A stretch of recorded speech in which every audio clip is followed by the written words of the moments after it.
Witamy szanowne dzieci, kochane dzieci. Po pierwsze życzymy Wam dzisiaj wszystkiego najlepszego, bo dzisiaj jest wspaniałe święto. Będziemy świętować, może jeszcze nie z wiosną, ale będziemy świętować. A będziemy świętować z okazji Narodowego Święta Niepodległości. Prawdopodobnie wiecie już, prawda, że dzisiaj jest takie święto.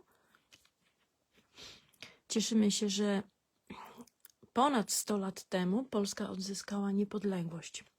I dzisiaj z tej okazji chcemy Wam nieco opowiedzieć o przyrodzie. A tak właśnie, o przyrodzie. Nie o wojnach, nie o żołnierzach, ale o przyrodzie. I opowiemy Wam, dlaczego dzisiaj mówimy o przyrodzie. A konkretnie z całej tej przyrody wspaniałej, która nas otacza i której my jesteśmy częścią, my wszyscy ludzie, wybraliśmy jedno zwierzątko. I to zwierzątko możecie spotkać u nas w antykwariacie przy ulicy Szewskiej 64 we Wrocławiu. To zwierzątko jest koloru białego i jest mięciutkie, jak ten kocyk tutaj. I nie jest duże, ale jest bardzo przyjazne. I czasami, kiedy przychodzicie, drogie dzieci, do nas, do antykwariatu, to zwierzątko bardzo się cieszy. I swoją radość okazuje takim głośnym dźwiękiem, który brzmi mniej więcej tak. Uwaga. Au, au, au, au, au. O, dziękujemy tutaj za prezentację.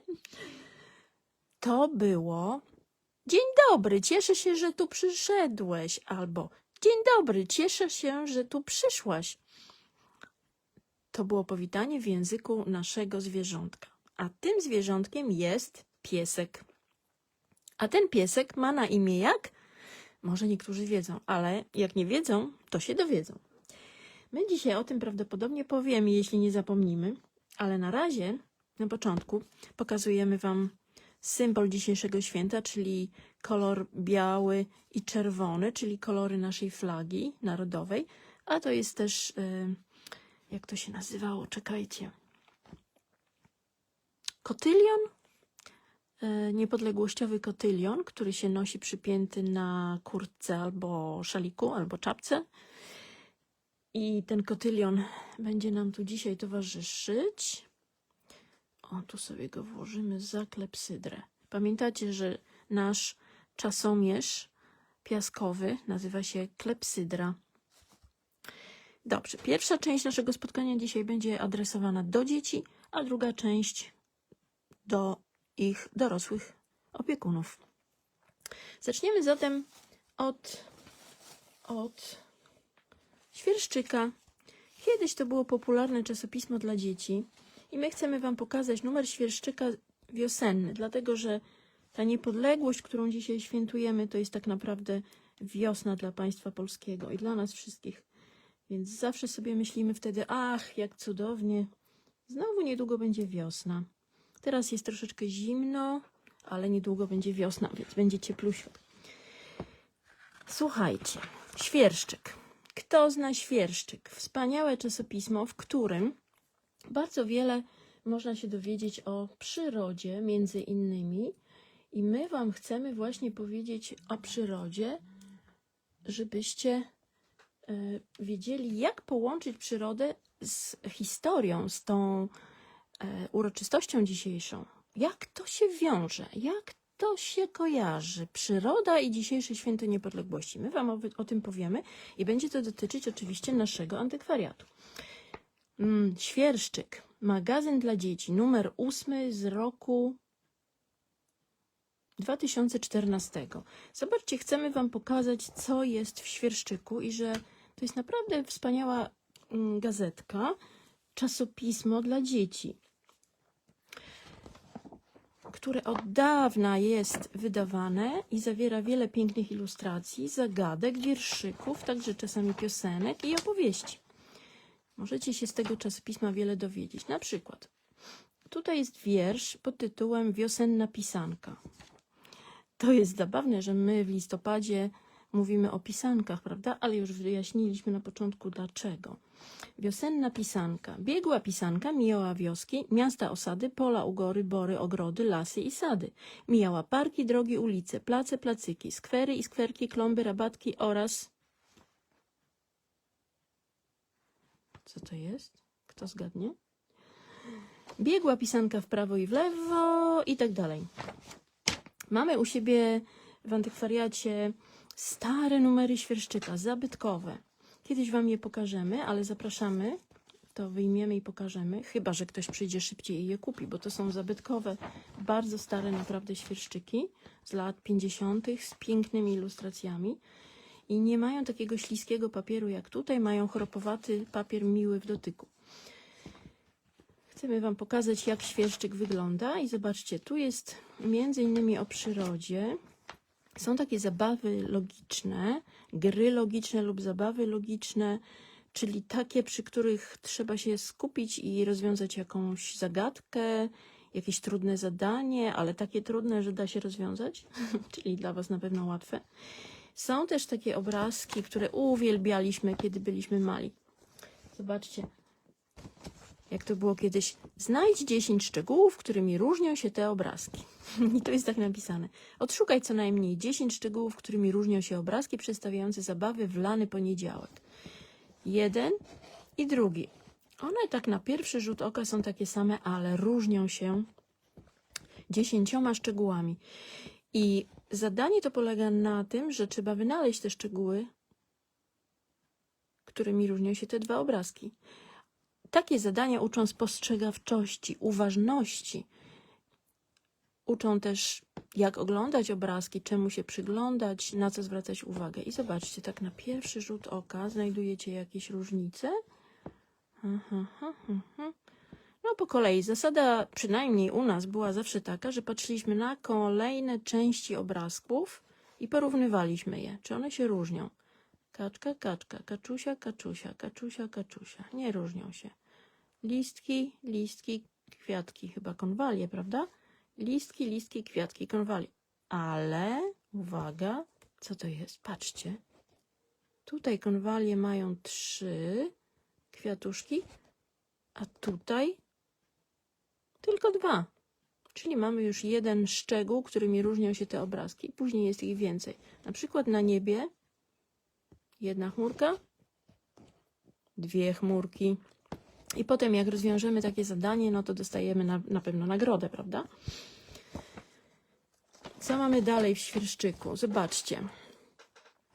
Chcę wiedzieć więcej o wielkanocnych zwyczajach. I tu jest opowieść autorstwa pani Katarzyny Sowuli. Pani Kasia opowiada o tym, jakie są zwyczaje wielkanocne. Tu jest wspaniałe, coś co lubiliśmy zawsze. Patrzcie, jest taka łamigłówka, tak ładnie narysowana.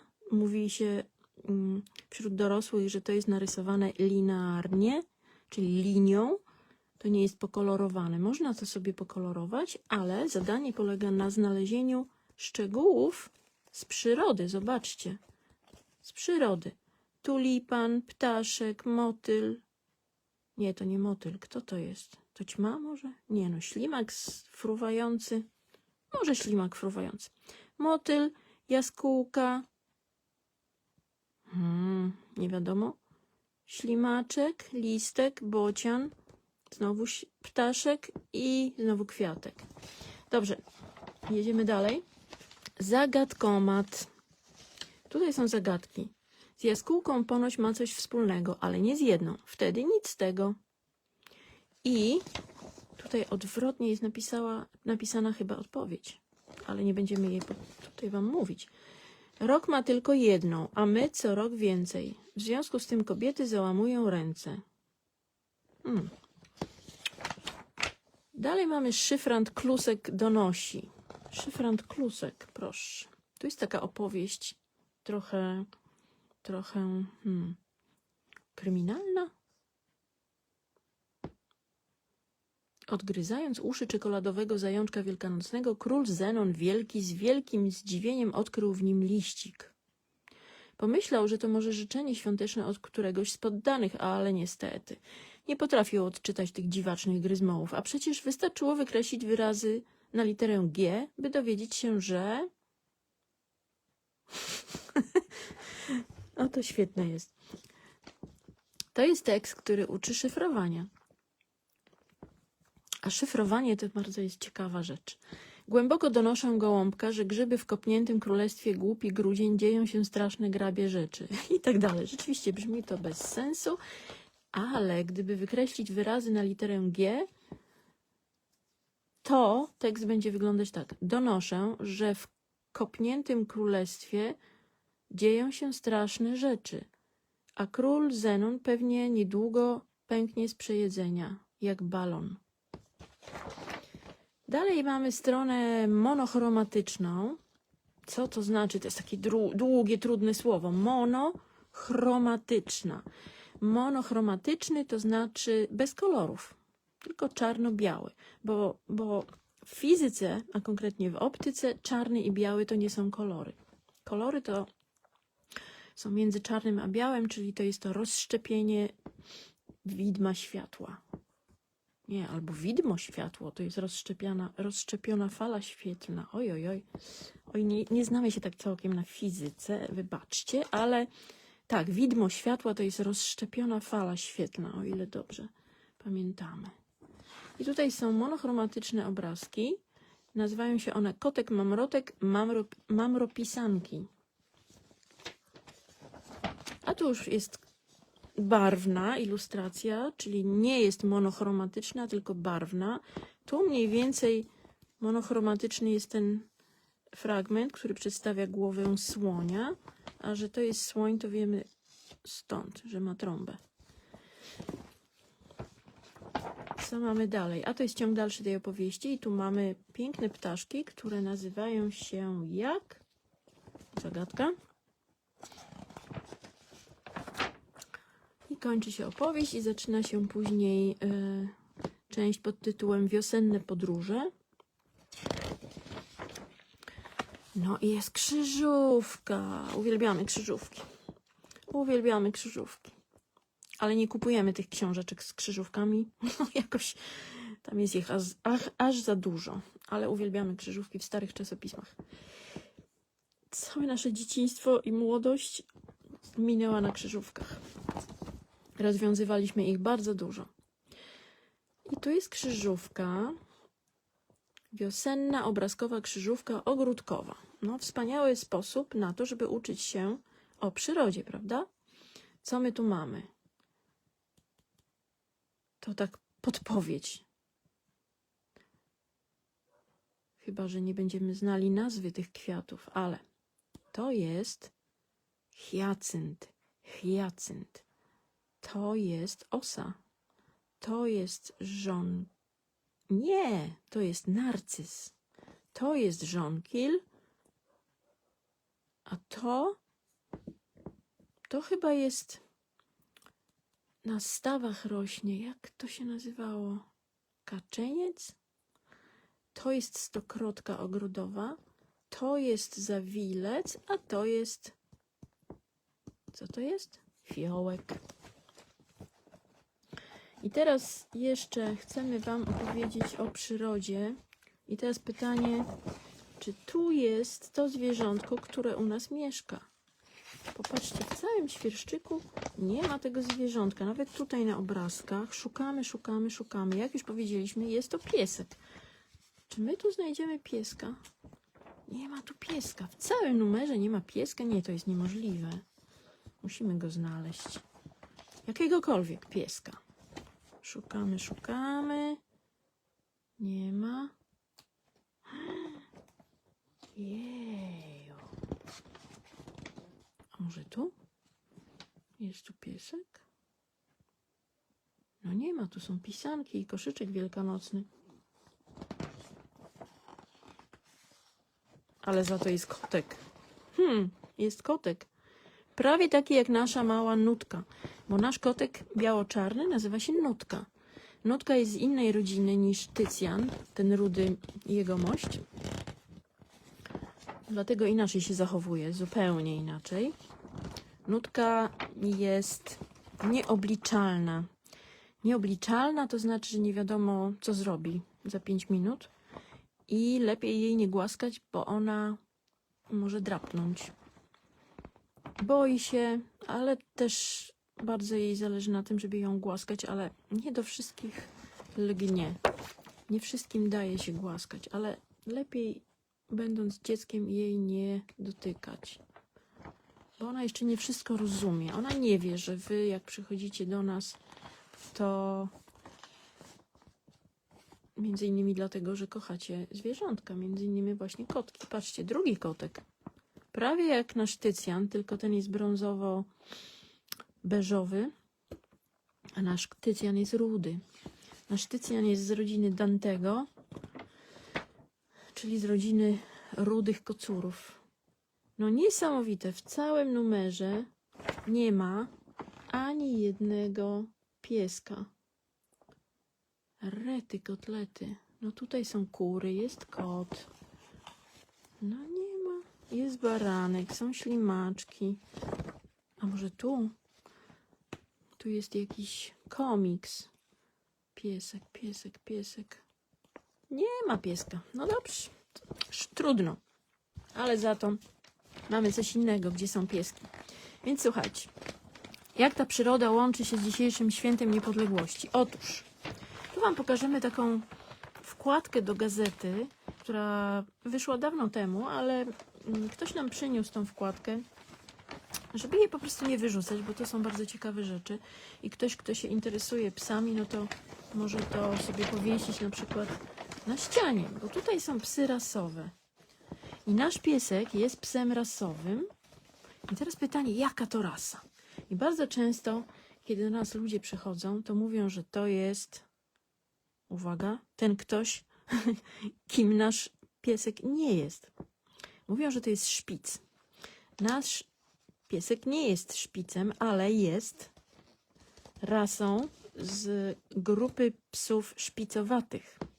Bo szpice to są różne rasy. To jest grupa psów. No i między innymi jest to szpic miniaturowy, ale nasz piesek nie jest szpicem miniaturowym. Tutaj macie różne rasy piesków i szukamy, czy jest nasz piesek tutaj. Bo nasz piesek jest rasy, która nazywa się amerykański Eskimos. I teraz szukamy na drugiej stronie.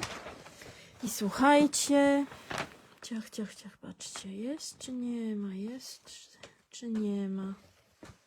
Dużo różnych ras psów. Jeszcze tutaj jest ciąg dalszy. Tutaj są husky. Takie śnieżne pieski. W sensie śnieżne, że lubią żyć wśród śniegu, tam gdzie jest zimno. Dalej, dalej, dalej. Co my tu mamy? Tu mamy, tu mamy, tu mamy, tu mamy. Jest czy nie ma?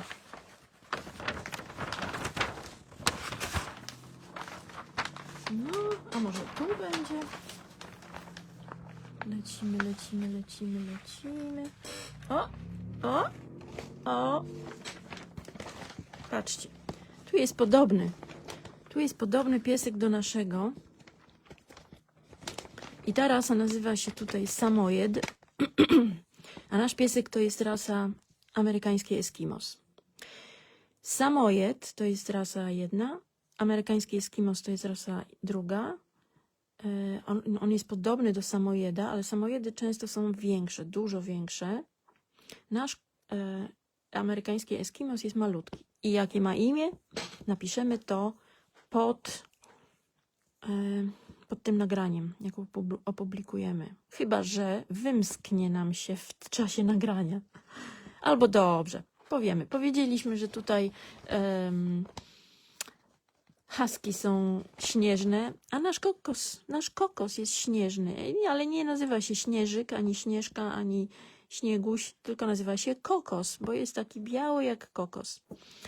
Ale w odróżnieniu od tego skojarzenia, bo kokos skojarzy się z ciepłymi krajami, z gorącymi krajami, to nasz kokos, czyli rasa amerykańskiej Eskimos, nasz kokos uwielbia zimno i on doskonale znosi zimno, bo to są psy, tym ubrane w takie gęste, bardzo puszyste i mięciusieńkie białe futro. One są przyzwyczajone do zimna właśnie, do śniegu. I te samojedy i amerykańskie Eskimosy to są pieski, które żyły na terenie obecnej Rosji. Nie tylko oczywiście, ale na terenie obecnej Rosji, ale także w Ameryce Północnej, tam gdzie było dużo i jest dużo śniegu, gdzie jest bardzo zimno, gdzie my, ludzie, musimy ubierać się w ciepłe ubrania, bardzo ciepłe. Musimy nawet osłaniać nosy, żeby nam nie odmarzły. A te cudne pieski, one tam były używane i dalej są do pracy i do ochrony różnych stad zwierząt hodowlanych. To są psy pasterskie, to są psy pracujące. I tu zresztą jest napisane, zobaczcie, psy pracujące, między innymi samojed.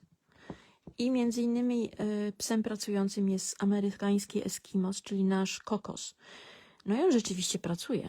On, nawet nie wiecie o tym, bo rzadko do nas niestety przychodzicie, ale nasz kokos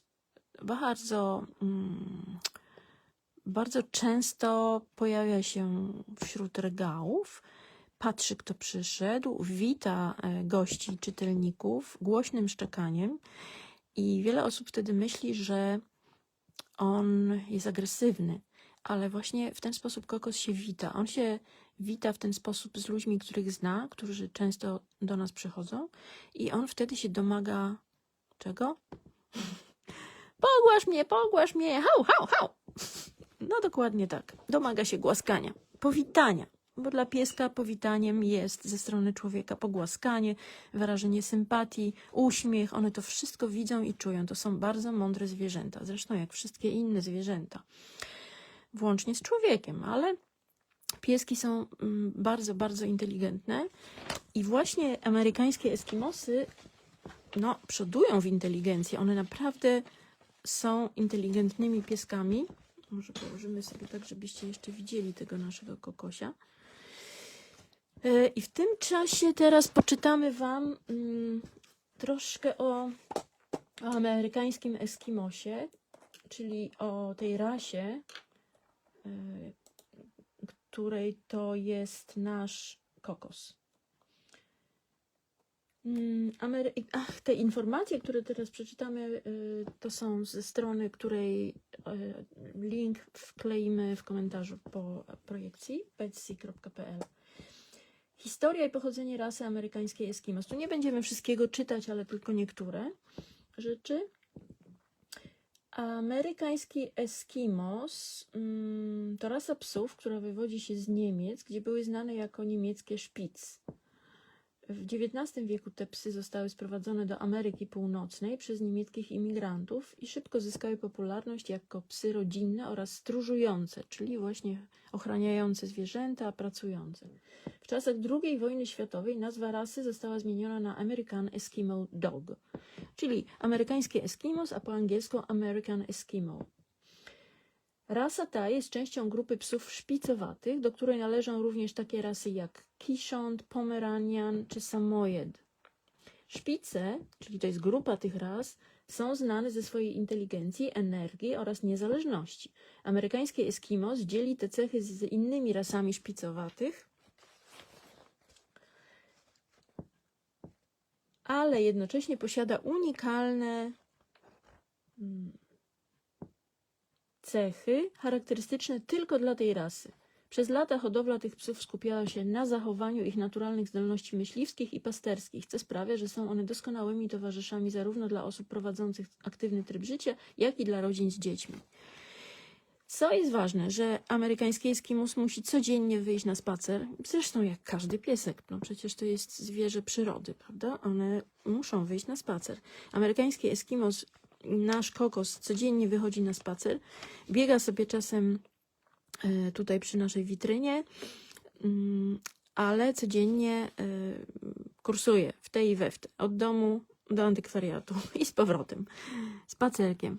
Także nasz amerykański eskimos, nasz kokos jest już wiekowy, ma już sporo lat, kilkanaście lat i choruje troszkę, ma na przykład, a w zasadzie nie ma wielu ząbków, no bo już jest starutki, to jest staruszek, ale jest tak sympatyczny, milutki, kochany, jest codziennie szczotkowany, co jakiś czas jest kąpany, ale nie za często, bo tego się nie zaleca. Jest mięciusieńki.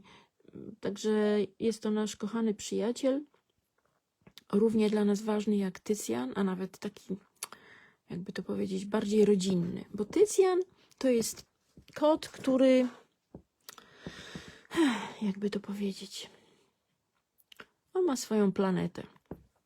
On po prostu żyje w swoim świecie. Ostatnio zdecydował Tycjan, że ma dość nutki i wybrał się na przechadzkę po ulicy Szewskiej.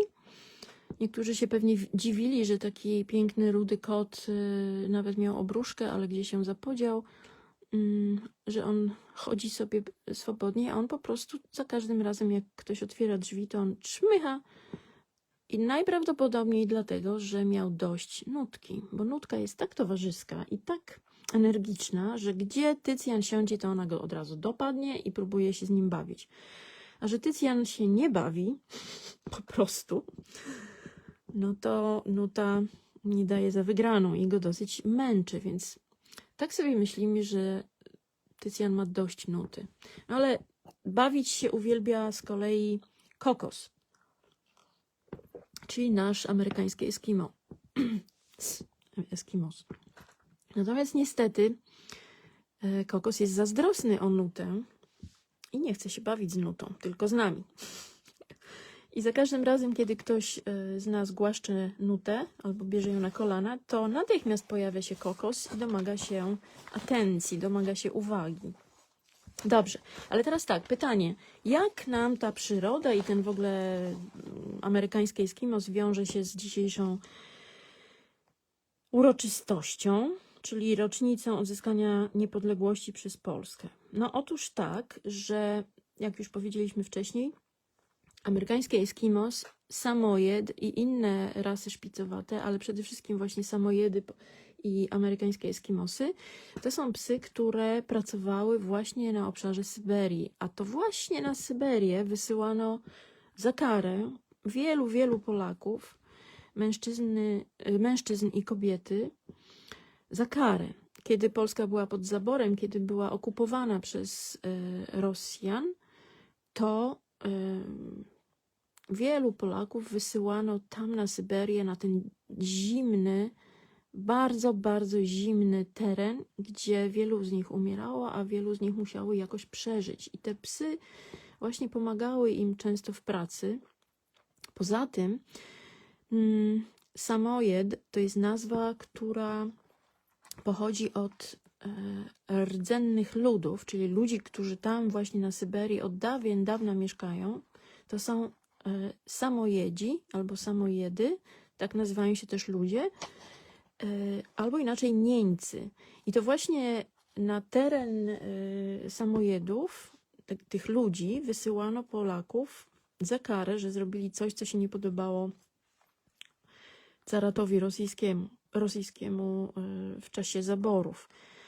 No, wy, dzieci kochane, takie w wieku świerszczykowym, nie musicie wiedzieć, co to są zabory, co to jest carat i tak dalej, ale to już przechodzimy powoli do części dla dorosłych, no ale jeszcze powiążemy to, że rozumiecie, samojed, amerykański Eskimos, Syberia i Dzień Niepodległości. Dlaczego?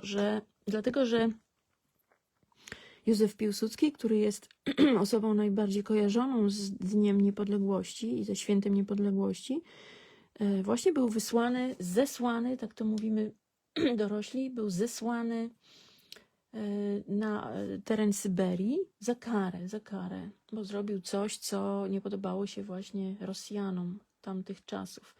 I zesłano go czyli siłowo do Kireńska. Kireńsk to jest taka miejscowość właśnie na obszarze Syberii. I teraz w zasadzie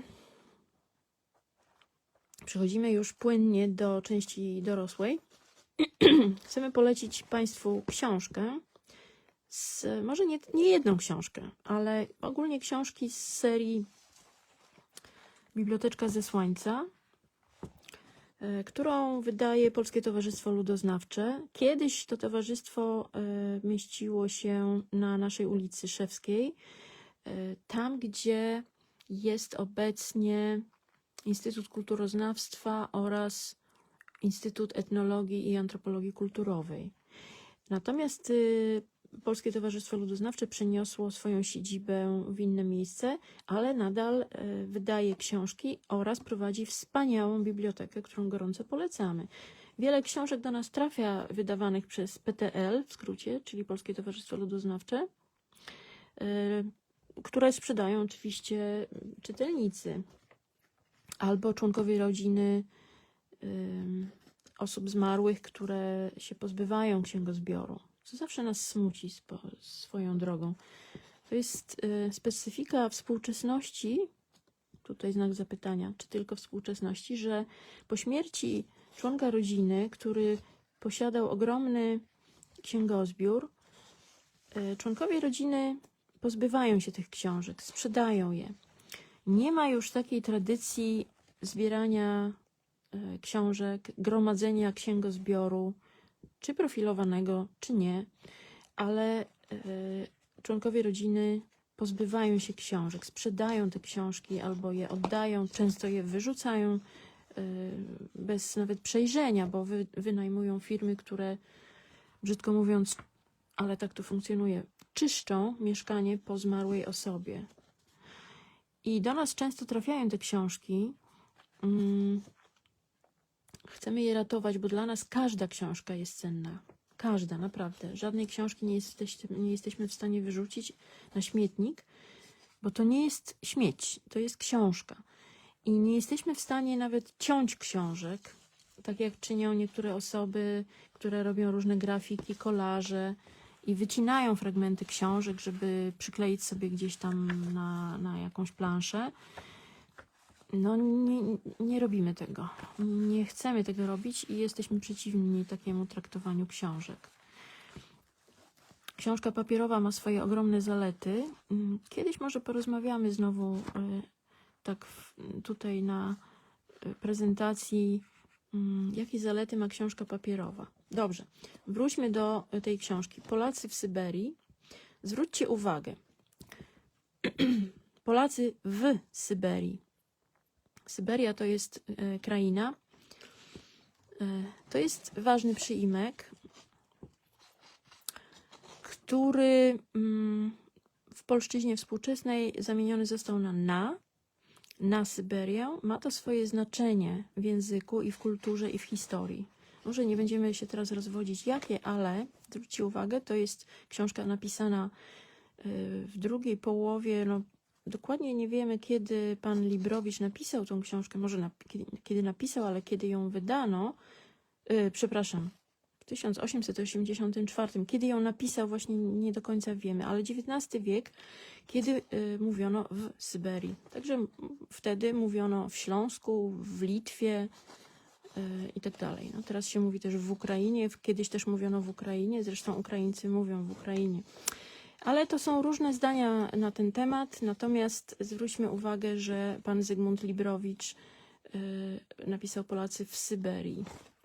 Ta książka została wydana w formie reprintu w roku, tu jest tutaj gdzieś napisane,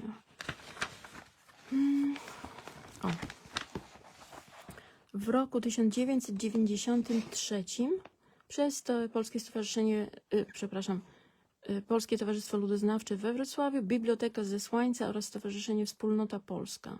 W nakładzie 1500 egzemplarzy, czyli niewiele. To jest jeszcze czas, 93 rok, kiedy w ogóle w stopce wydawniczej pisano nakład. Teraz zwróćcie uwagę, nie pisze się nakładu. Dobrze. Może przeczytamy fragment tej książki. To jest naprawdę ciekawa rzecz, malutka. W zasadzie szukamy ilustracji. Bez ilustracji. A nie. Tutaj jest jakaś kopia okładki. Nie, strony tytułowej Zygmunta Librowicza z wrażeń kapociarza z 1878 roku. Ona jest klejona, ta książka, więc niestety troszkę się rozpada. Nie, szyta jest i klejona. No, troszkę się rozpada. No, zobaczcie. My takie książki, które się rozpadają, bierzemy do naszego sanatorium introligatorskiego i je naprawiamy. I czasami, nawet jeśli grzbiet jest tutaj jakoś uszkodzony, to naprawiamy też grzbiet i wtedy w opisie, w rekordzie książki na naszej stronie możecie znaleźć taką notkę klejony grzbiet, albo klejona obwoluta, albo klejona okładka, albo klejone niektóre strony, coś takiego. Przeczytajmy tutaj jeszcze fragmencik tej książki, bo zaraz już będziemy kończyć. Pierwszymi Polakami, którzy zwiedzili część kraju, dziś Syberią zwanego, byli dwaj franciszkanie polscy, Jan de Plano Carpino i Benedykt Polonus. Tu dygresja. Benedykt Polak to jest słynna osoba, która pierwsza wyruszyła na taką długą wyprawę. I na marginesie we Wrocławiu jest ulica Benedykta Polaka. To jest ulica przy Placu Grunwaldzkim. Ulica Polaka. Właśnie dotyczy tego Benedykta Polaka. Tu po łacinie Benedykt Polonus. Wysłani oni zostali w poselstwie, które papież Inocenty IV w roku 1246 wyprawił do Karakorum, Czarnych Piasków, rezydencji mongolskiego Hana Gażuka, położonej w głębi Azji, na południe od jeziora Bajkalskiego. Powodem tego poselstwa było najście Mongołów na Europę, które przestrachem i wstrętem dla tych nowych barbarzyńców przejęło cały Zachód. I znowu dygresja. W 1246 papież wysłał dwóch jegomościów, franciszkanów polskich, do krainy zwanej Syberią, jak tu pisze autor. A przypomnijmy, że w 1242 był najazd Mongołów, prawda? Tu przynajmniej u nas na czy w Dolnym Śląsku. Zwróćcie uwagę, że mówi się w Małopolsce, ale na Mazowszu, na Pomorzu, w Wielkopolsce.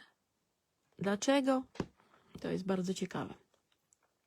Ale nasi przyjaciele mówią często w Śląsku, w Dolnym Śląsku, dlatego, że, dobrze, 3 kropki, nawiązują de facto do Lompy, który też pisał w Śląsku. W języku niemieckim też jest w Śląsku. Dobrze, wracamy. 1242 atak Mongołów, zapisany zresztą, opisany bardzo dramatycznie w księdze henrykowskiej. A tutaj już mamy informację o tym, że papież Inocenty IV w 1246, czyli 4 lata później, wyprawił 2 franciszkanów do Syberii. Powodem tego poselstwa było najście Mongołów na Europę, które przestrachem i wstrętem dla tych nowych barbarzyńców przejęło cały Zachód.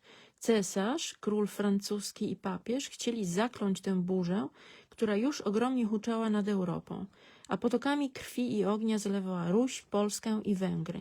Papież sądził z początku, że Mongołów nawróci i z tego powodu wyprawił poselstwo w stepy azjatyckie. Poselstwo Jana de Plano Carpina i Benedykta Polaka udało się z Włoch na Czechy, Polskę, Ruś. Za Kijowem już stepami jechało aż do samej Złotej Hordy i dopiero za Wołgą, ponad brzegami Bajkału, dostali się posłowie do Hana Wielkiego. Cel tej podróży polegał na tym, by wstrzymać Mongołów od dalszych zaborów i napadów na państwa europejskie, skłonić ich do zwrócenia swych wojowniczych ataków na Turków i Saracenów. Jednocześnie jednak poselstwo miało spróbować skłonić Mongołów do przyjęcia chrześcijańskiej wiary, a w każdym razie zebrać wszystkie szczegóły o tym mało znanym, a tak obawianym narodzie. Naród obawiany, czyli ten, którego ludzie się boją, obawiają. Obydwaj Franciszkanie pilnie spisywali wszystkie swe przygody i wrażenia. A wiadomości podane przez nich były na owe czasy zupełnie nowe i nieznane. Odkrywały pokryte głęboką tajemnicą życie możnych, a groźnych hord, przed którymi drżała cała Europa. Opisywali Franciszkanie Polacy życie domowe Mongołów, ich hordy, przepych, ceremonie, prawa, religię, obyczaje, zwyczaje, słowem wszystko, co uderzało uwagę podróżnych wśród nieznanych krain. Dalej wybory Hana Gażuka czy Gajuka, zabawy na dworze jego i tym podobne. Zwracają opisywacze przy tym baczną uwagę na wszelkie, choć drobne szczegóły, odróżniając pilnie, co naocznie widzieli, a czego się dowiedzieli od innych, a to stosownie do polecenia papieża Innocentego IV. Byli to, zaraz widać z ich opisów, ludzie zdolni i uważni na wszystko. Bawili owi Franciszkanie na tym poselstwie ze 2 lata i powrócili tą samą drogą z listami do papieża. Rozległe przypisy, bardzo ciekawe. I teraz sprawdźmy spis treści dobrym zwyczajem. Jakie my mamy opowieści Polaków w Syberii? Czy my znajdziemy spis treści? Rety. Powinien być. Tu jest opracowanie na końcu. A właśnie, tu jest spis treści, bo dzieło właściwe Polacy w Syberii dla przypomnienia Zygmunta Librowicza kończy się na stronie 374, a następnie mamy spis rzeczy, właśnie sporządzony przez autora, a po spisie rzeczy mamy, zobaczcie, całkiem niemałe opracowanie, czyli posłowie o pisarstwie Zygmunta Librowicza. Autorką lub autorem posłowia jest oczywiście guru nasz wrocławski i z ulicy Szewskiej, pan profesor Antoni Kuczyński oraz Zbigniew Wójcik.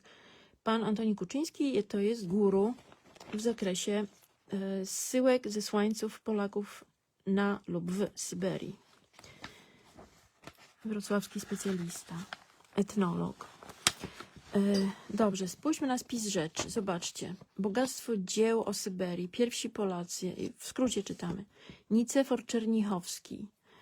Polacy w Syberii w XVII-XVIII wieku. Adam Kamieński, Dłużyk. Bracia Siennicy herbu Bończa. Konfederaci barscy. Maurycy Beniowski. Żołnierze Kościuszki. Polacy wzięci w niewolę w roku 1812. Filareci wileńscy w Orenburgu. Członkowie Towarzystwa Patriotycznego. Wygnańcy z 1830 po 1848. Zesłani na Syberię w okresie 1860-66. Dalej. Główniejsze miejsca pobytu wygnańców z roku 1863. Księża katolicy w Syberii. Kobiety Polki w Syberii. Zaraz przeczytamy jakie. Alina Migórska. Paulina Wilczopolska. Róża Sobańska. Polacy Żydzi na wygnaniu. Manifest tyczący się osób, które przyjęły udział w powstaniu. Dobrowolne wychodźstwo Polaków na Syberię. Porównanie wygnańców z różnych okresów wygnania. Wyżsi urzędnicy i wojskowi Polacy w Syberii. Naturaliści polscy w Syberii. Polacy filantropii. Poklewski. Zachariasz Cybulski. Ucieczki i rokosze na wygnaniu. Starowiercy znani pod nazwą Polaków. Ogólny pogląd na dzieje Polaków w Syberii. I to wszystko. Mała, to jest format A6. Mała książeczka, zobaczcie, mniejsza od ołówka, ale bardzo, bardzo pojemna. Bardzo pojemna. Dobrze, drogie dzieci, to i drodzy dorośli. Przypominamy, nasz amerykański Eskimos o imieniu Kokos żegna Was, wita Was, pozdrawia Was i jeszcze raz wszystkim najserdeczniejsze życzenia z okazji niepodległości, odzyskania niepodległości i cieszmy się tą niepodległością, bo naprawdę jest czym. Pozdrawiamy serdecznie.